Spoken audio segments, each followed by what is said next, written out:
Hola a todas y a todos. Hoy vamos a hablar acerca de los fundamentos de investigación en salud.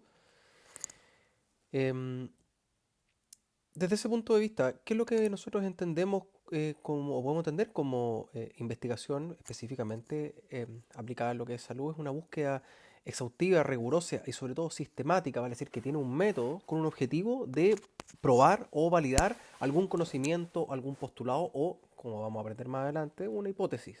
Bien. Es una actividad fundamental en las ciencias, ¿vale? Es decir, en la construcción, refutamiento o prueba del conocimiento, ¿ya? Eh, por ejemplo, también nos permite incluso poder tener técnicas, tecnología o procedimientos que en el caso de la salud, la idea es prevenir enfermedades o salvar vidas, como el descubrimiento, por ejemplo, que hizo el doctor Ignaz Semmelweis, ¿ya? Antes de la teoría microbiana, Ignaz Semmelweis, que era un médico austríaco, ¿ya? Eh, Él fue, bueno, en resumen les voy a contar el resultado mejor. Él fue el que descubrió o instauró el proceso de lavado de manos antes y después de cada paciente, ¿ya? ¿Por qué? Yo les decía que esta persona trabajaba antes de la teoría microbiana, ya vale decir, antes de los hallazgos de Fleming, que fueron el principal postulado de poder decir que las muchas enfermedades infectocontagiosas eran causadas por microorganismos patógenos, bacterias, virus, etcétera. Antes las explicaciones eran media esotéricas, por ejemplo, de que la luna, ¿no es cierto?, tenía una influencia. No digo que no la pudiera tener, pero ese era el tipo de explicaciones para infecciones, ¿ya? Y específicamente el doctor Semmelweis empezó a estudiar un fenómeno que era la fiebre puerperal, ¿ya? Antiguamente, una de cada tres mujeres morían en el parto, incluyendo sus guaguas. Eh, y él se dio cuenta de que las mujeres que parían en casa o que parían en conventos con monjas tenían una menor incidencia, o sea, había menor cantidad de mujeres que sufrían este fenómeno, ¿ya? Versus aquellas que parían en el hospital y eran atendidas por los médicos hombres en esa época, ¿ya? Que eran casi todos hombres. Entonces ahí había una serie de hipótesis, como le decía, de la luna o de que como ahí los médicos tocaban las zonas íntimas de las mujeres, ellas se ruborizaban y subía la temperatura y por ende les daba esta fiebre, ya que era obviamente uno de los signos de la sepsis, de la infección. El doctor Semmelweis empezó a observar, ¿ya? A observar y a ver por qué esta diferencia, ¿ya? En este tipo de conductas, o mejor dicho, de resultados, ¿ya? Y se dio cuenta de que cuando los médicos atendían, ellos, o en esa época se estudiaba bastante más con cadáveres y como no existía el tema de la asepsis, vale decir, ¿cierto? De la prevención, de la transmisión de una zona sucia, por así decir, una zona limpia, los médicos estaban practicando con cadáveres, ¿no es cierto?, descompuestos, probablemente con alguna enfermedad, y llegaba una paciente y ellos corrían rápidamente sin lavarse las manos, con suerte se secaban con un trapito a atender el parto y obviamente que causaba una sepsis, una infección. Él en este caso, incluso antes de la teoría las microbianas, hablaba de las partículas cadavéricas, ya teniendo unas luces con respecto a lo que era un agente externo, como un microorganismo patógeno, como lo conocemos el día de hoy, que causaba los problemas. ¿Ya? ¿Qué es lo que hizo él? Dijo, en mi pabellón de ginecología, todos se lavan las manos antes y después de tocar a cualquier paciente. No, imagínense cómo ardió Troya ahí, pues, lo odiaban. Pero consiguió el objetivo que era disminuir a prácticamente cero las fiebres puerperales. ¿Ya? Bueno, anécdota aparte, se le hicieron la guerra a la comunidad médica, terminó en un psiquiátrico por estrés y un montón de cosas, porque le hicieron la ley del hielo, vacío, vacío médico, vacío profesional, etcétera. Pero bueno, muchos de nosotros estamos acá gracias al doctor Semmelweis y a su capacidad de poder observar y crear un conocimiento que finalmente se transformó en una práctica que prima hasta el día de hoy. Como les decía, el sistemático, ya que implica una preparación, una planificación y una organización y evaluación también crítica del conocimiento y de las actividades que se van realizando. Eh, ¿Por qué? Porque básicamente esa es la pregunta que uno debiera realizar en la investigación. ¿Por qué sucede un fenómeno? ¿O cuál es la posible explicación? ¿O cuál es la relación? Vamos a ver un poquito más adelante acerca de preguntas de investigación. No me quiero meter en ese detalle, pero básicamente lo que trata de responder es qué es lo que se sabe y qué es lo que se necesita saber. Por ejemplo, el calentamiento global, que ha sido negado y ha sido negado por un montón fue negado por un montón de autoridades políticas, incluso científicos, el día de hoy ya es prácticamente irrefutable, ¿ya? De hecho, por ejemplo, ese tipo de conocimientos, ¿cierto? No hubieran sido posibles si es que alguien no hubiera empezado a hacer una relación con respecto a aumento de las temperaturas, a la sequía, etcétera. Por ende, siempre nosotros tenemos que pensar qué métodos nosotros podemos utilizar para generar un nuevo conocimiento. Y eso obviamente implica tener un conocimiento, valga la redundancia, más acotado de una disciplina en particular. Y ahí por eso estamos acá en esta asignatura. Eh, También otra pregunta que uno debiera poder realizarse es qué significado podemos extraer de estas observaciones o mediciones. Por ejemplo, lo que hablábamos el caso del calentamiento global, del aumento histórico de las temperaturas, la disminución de las precipitaciones, por ejemplo, o el aumento de estos fenómenos tipo marejadas anormales, etcétera. ¿Ya? Eh, También deberíamos preguntarnos cómo evitar que otros elementos interfieran con estas observaciones, mediciones o interpretaciones, vale decir, qué cosas pueden intervenir en nuestro proceso, ¿ya? Que pueden causar variables intervinientes, como vamos a ver un poco más adelante, acerca de cómo se pueden desarrollar en el proceso investigativo. Bueno, a modo de inicio, ya desde la época clásica de los griegos antiguos, Aristóteles, ¿cierto? Pasando por el Renacimiento con Leonardo da Vinci, Isaac Newton, un crack de la ciencia, ¿cierto? Gauss, en la estadística, bueno, una serie de otros autores, Pearson, y usted, ¿ya? Y ahí está con varios signos de interrogación porque uno dice, bueno, ¿y qué me comparo yo con Leonardo da Vinci? Bueno, todos podemos hacer algo dentro de nuestro alcance y eso es algo que, no, y de nuestro conocimiento y nuestra experiencia. Ya eso también es importante. Recuerden que en esta asignatura uno se está preparando para realizar su seminario de título y muchas veces tenemos una expectativa extremadamente elevada, lo cual me parece excelente, ¿ya? Pero tampoco uno puede pretender con el poco conocimiento que uno tiene en pregrado poder de repente lograr algo por sí mismo que sea grandioso, sino que valga la redundancia, hay que escalarlo, tratar de acotarlo a algo que sea manejable, sobre todo en el periodo de tiempo en el cual ustedes tienen que realizarlo.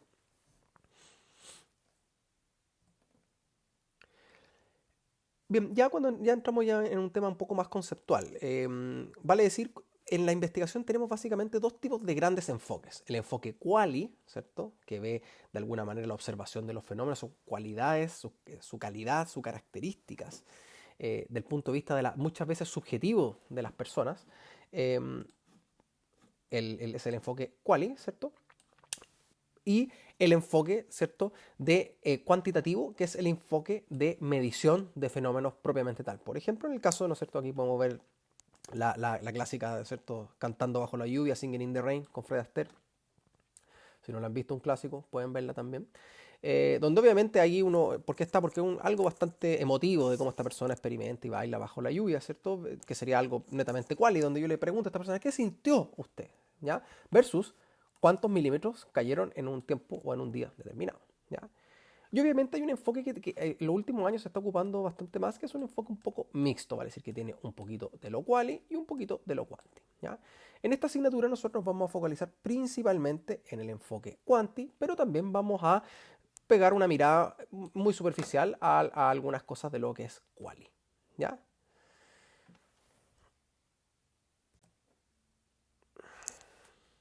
Entonces, como mencionábamos anteriormente, el enfoque cuantitativo lo que busca es probar una hipótesis habitualmente, aunque vamos a ver más adelante que no todos los tipos de estudios tienen hipótesis, pero al menos lo que buscan es tratar de describir una situación con hechos acotados, ¿ya? Por ejemplo, si es que la configuración de los toperoles tiene un efecto en la tracción y la velocidad, por ejemplo, de la carrera de un futbolista, eso es netamente cuantitativo, ¿ya? Implica medir velocidad, las desconfiguraciones, ¿cierto? La ubicación geométrica de los toperoles, etcétera, etcétera, ¿ya? Entonces, a modo de resumen, la investigación cuantitativa lo que hace es principalmente es medir de alguna manera fenómenos o describirlos, ¿cierto? En base a presencia-ausencia. Usa estadísticas o valores numéricos, parámetros ya para describir una muestra. eh, Trata dentro de lo posible, aunque no siempre, de ocupar la experimentación. No se preocupen si no entienden estos conceptos porque lo vamos a ver más adelante. Trata también de buscar de alguna manera dentro de lo posible una causa-efecto, ¿ya? O una relación entre la causa o posible efecto, ¿ya? O también estos son O, ¿ya? O sea, principalmente todos siempre están presentes, pero no necesariamente está la experimentación, no necesariamente está la causa-efecto, pero sí al menos siempre está la descripción, ¿ya? de un fenómeno, ¿ya? Muchas veces también lo que busca es predecir y explicar. Y habitualmente, y esto es como una de las cosas que nos permitiría ver la diferencia, son datos medibles y observables. ¿Ya? Cada vez que tengamos una gran cantidad de datos medibles y observables, es probable que estemos ante un enfoque tipo cuantitativo. Como les decía, esto es propiamente tal un enfoque bien estructurado, ¿cierto? Es secuencial, donde quiere decir que hay pasos y un orden lógico. Es deductivo, vale decir que es de general a particular, ¿ya? Concluye en base a una hipótesis, a un postulado. Es probatorio, vale decir que trata de probar la falsedad o la veracidad de una de estas hipótesis, de un supuesto, ¿ya? Analiza alguna realidad objetiva con datos entre comillas duros. ¿Ya? Vamos a ver que obviamente todos los datos tienen su subjetividad. Y lo que busca idealmente, ¿ya? Siempre se cumplen varios supuestos, es que los datos sean generalizables, los de una muestra, a una población. ¿Ya? Trata de alguna manera de experimentar algún grado de control sobre los fenómenos que vamos a medir, lo que se conoce como el control de las variables intervinientes. Vamos a ver un poquito más adelante eso, así que no se preocupen. Y habitualmente también tiene una receta, entre comillas, ¿vale? Es una metodología que se plantea de manera explícita, como la receta de un queque, por ejemplo, donde en cualquiera que lo replique debiera alcanzar más o menos los mismos resultados que yo. ¿Ya? Y es predecible, ¿cierto? Los resultados a veces. Y tiene que ver con el diseño experimental, y esto es un clásico del estudio en general, que es el efecto Hawthorne o el efecto participante. El efecto Hawthorne, que es una planta de Ford, que hacían autos de Ford en Estados Unidos, donde lo que hacían era que querían ver el objetivo el impacto de la cantidad de luz, ¿ya? Que había en un ambiente en particular en la productividad de los trabajadores. Y le iban poco a poco, durante varios días, bajando varias veces al día, ¿cierto? Partían con, por darle un ejemplo, la iluminación a 100%, después a 80, 50, 60, así. ¿Y qué es lo que uno esperaría? Bueno, que la productividad en el armado de piezas y vehículos disminuyera, y por el contrario, aumentó. ¿Ya? ¿Y por qué aumentó? Porque la gente sabía que estaba siendo observada y pensaban que los jefes lo estaban poniendo a prueba. Y finalmente se ponían auto mismo en la máquina y la productividad aumentó. O sea, algo totalmente paradójico, ¿ya? Pero ¿a qué es lo que se refiere esto? Es que esto se conoce como el efecto Hawthorne o el efecto del observador participante. Que cada vez que yo observo, cada vez que yo estoy ante la medición de un fenómeno de unos sujetos, ya el solo hecho de eso, si es que no está bien planificado, de poder medir, de observar, puede modificar el comportamiento o los resultados. ¿Ya? Eso se conoce muchas veces como sesgo también. Vamos a ver un poquito más adelante acerca de eso. Luego tenemos la investigación o el enfoque, mejor dicho, cualitativo, ¿ya? Que lo que busca de alguna manera es reconstruir la realidad por cómo la percibe habitualmente un grupo acotado de personas o de sujetos, ¿ya? Y es entre comillas más holística porque considera, como les decía, la percepción de la persona, ¿ya? Por ejemplo, en el caso de los toperoles podría ser, por ejemplo, cuál es la comodidad, ¿ya? O cuán bien usted se sintió, ¿ya? Cuál fue su experiencia al utilizar estos toperoles. Salían algunas preguntas de tipo cualitativo, ¿ya?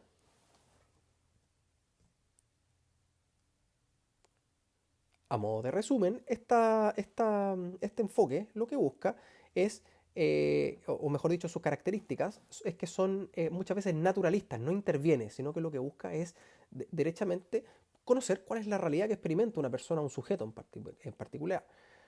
Es fenomenológica, vale decir que trata de comprender la conducta, ¿no es cierto?, de las personas, de los individuos, de un grupo de individuos, basándose, valga la redundancia, en una persona o en un individuo, ¿ya?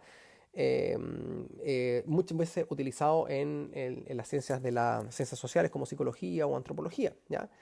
Eh, es interpretativa o etnográfica, vale decir, en base a la observación del comportamiento, empieza a generalizar eh, algunas teorías o algunos postulados, ¿ya? Y también incluye una variedad de visiones y técnicas no cuantitativas, donde habitualmente ustedes van a encontrar que las personas se realizan entrevistas, estructuradas o no estructuradas, vamos a ver un poco más adelante de eso, conversaciones informales, juego de roles, focus group, ese tipo de metodología, ¿ya? Y estas metodologías, este enfoque quali, ¿a qué está habitualmente orientado? A una exploración de fenómenos que están muy poco descritos, a describirlos y a tratar de generar un entendimiento con aquellos parámetros que muchas veces son difícilmente medibles o observables. Por ejemplo, ¿cierto?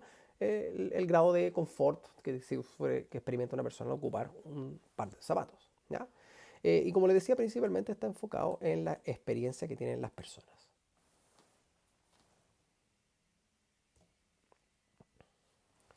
¿Cuáles son los beneficios de la investigación quali y por qué muchas veces se utilizan los enfoques mixtos? Pues porque son altamente complementarios, ¿ya? No todos los diseños de investigación permiten ocupar un diseño mixto, pero ¿cuál es la gracia? Es que se complementan muchamente ya que profundizan los datos. Vale decir, si yo encuentro que una configuración de zapatos A, ¿cierto?, produjo una marcha más elevada y resulta que esos zapatos eran los más incómodos, por más de que la marcha o la carrera haya aumentado, quizá la comodidad es más importante, ¿ya? Y quizás deberíamos probar otra configuración similar, por ejemplo, ¿ya? Entonces, obviamente que nos permite una mayor riqueza de nuestro hallazgo, ¿ya? Eso es lo que se conoce también como una riqueza interpretativa, ¿ya? También nos permite contextualizar el ambiente, por ejemplo, dónde fueron utilizados, el entorno, cuál es el perfil sociodemográfico que tienen las personas, que eso también obviamente se ocupa en lo cuantitativo, ¿ya? Pero en lo cualitativo es bastante más detallado, ¿ya? Y básicamente se basa en las experiencias que tienen los individuos, que obviamente por nuestra subjetividad son únicas e individuales, y por lo mismo las técnicas de levantamiento de la información son bastante más flexibles y muchas veces se van dando en el mismo camino del desarrollo de una entrevista, ¿cierto? Va a decir una entrevista abierta.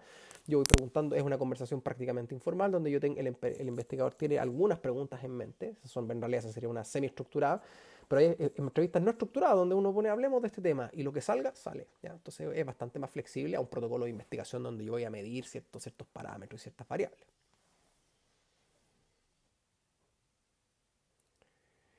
Entonces, en los enfoques, en el enfoque cuantitativo, también es importante considerar dos factores, ¿ya? Que son el tipo de estudio, que los vamos a ver más adelante, pero también el factor tiempo.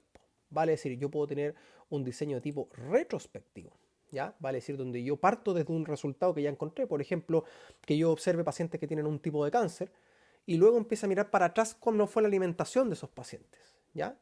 Eso es retrospectivo, vale decir, cuando yo parto de un resultado, porque tengo una pregunta de investigación, eso lo vamos a ver más adelante, pero parto de un resultado mirando hacia atrás, ¿ya?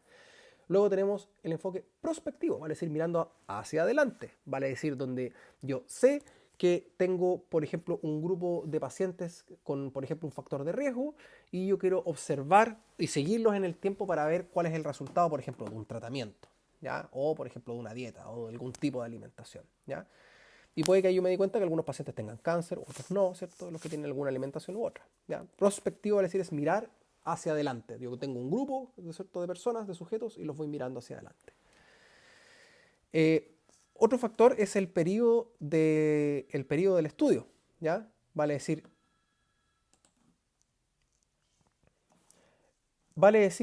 es una foto en un momento en particular, lo que habitualmente en un momento en particular, ¿ya? Vale decir, eh, donde yo, por ejemplo, describí cuál era la percepción de las personas sobre la carga experimentada o de los alumnos experimentada con respecto a la pandemia, o es longitudinal, vale decir, donde yo sigo en el tiempo hacia adelante, vale decir prospectivo como lo vimos anteriormente, o retrospectivamente hacia atrás, ¿ya? Entonces, esas son básicamente algunos eh, clasificaciones, ¿cierto?, de los diseños de investigación cuantitativos, según el factor habitualmente tiempo y frecuencia en el cual yo realizo las mediciones, o el sentido en el cual lo realizo en las mediciones. Transversal, podríamos decir que es una foto, ¿cierto? Y longitudinal, podríamos decir que es un video, ¿ya? Que lo miro hacia adelante o lo miro hacia atrás.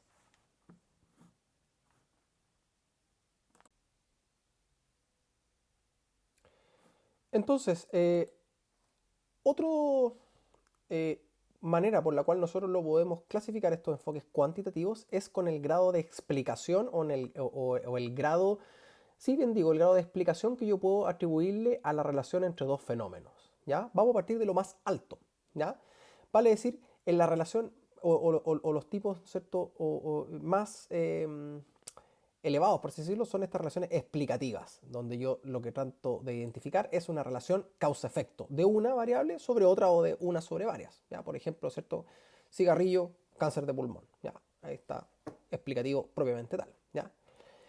Correlacional, ¿ya? Donde vale esto es asociación, ¿ya? La diferencia entre explicativa y correlacional puede ser un poquito difícil de comprender, pero la correlacional tiene que ver con una asociación entre las variables, vale decir que habitualmente están juntas, ¿ya? Por ejemplo, yo podría decir que el trabajar en sistemas de turno nocturno se asocia, ¿ya?, a un aumento de cáncer, ¿ya? En los genitales, ¿ya?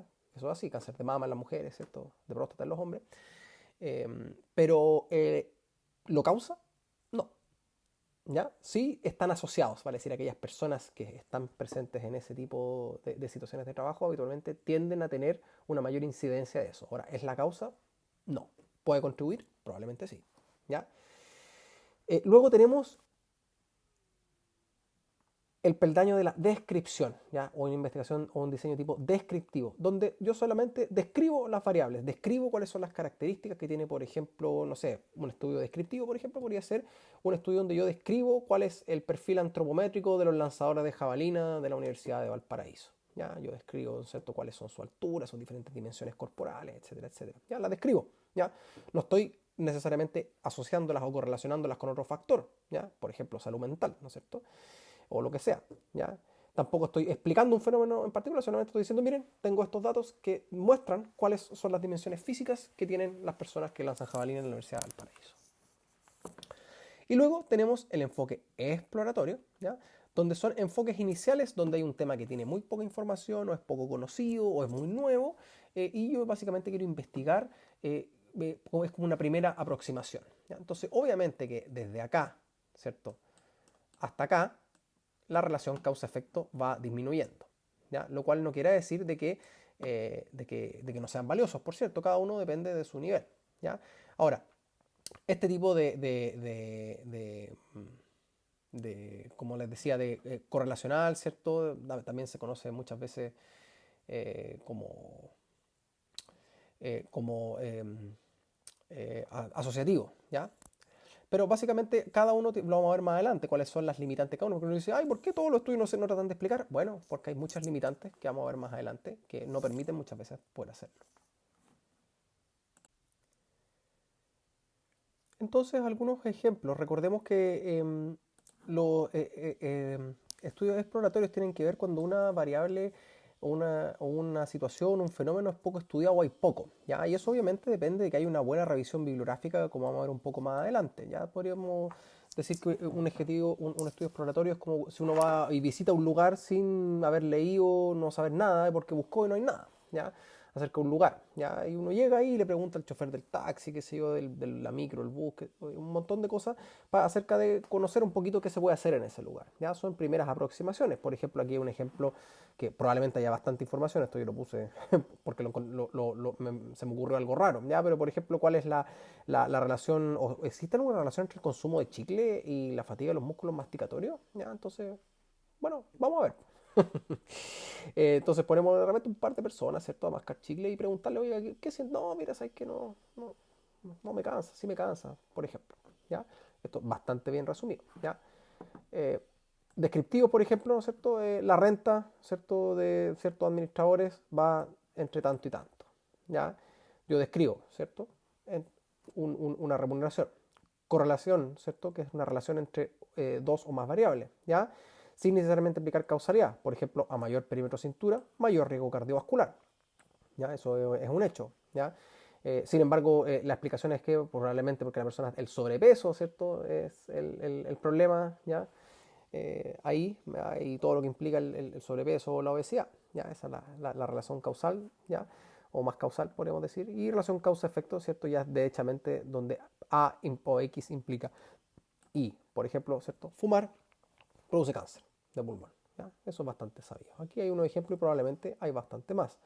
Los las invito a que ustedes también hagan el ejercicio mental de poner, por ejemplo, alguna idea que ustedes tengan de trabajo, de seminario, de tesis, y traten de hacerlo caber en alguna de estas o en todas, ¿cierto? Vale decir, mientras más hacia acá esté, mayor elaboración debiera tener.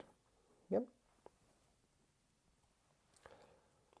Como les decía, a modo de trabajo, para que lo traigan preparado para la próxima semana, sería leer el capítulo 1 del texto guía del Hernández Sampieri, y tratar de ir dilucidando y determinando el enfoque y el diseño que podrían usar en sus ideas de seminario de título. Es un borrador, básicamente, ¿ya? Bien, espero que esta tesis, o sea, perdón, que esta clase la haya sido de provecho y nos vemos prontamente.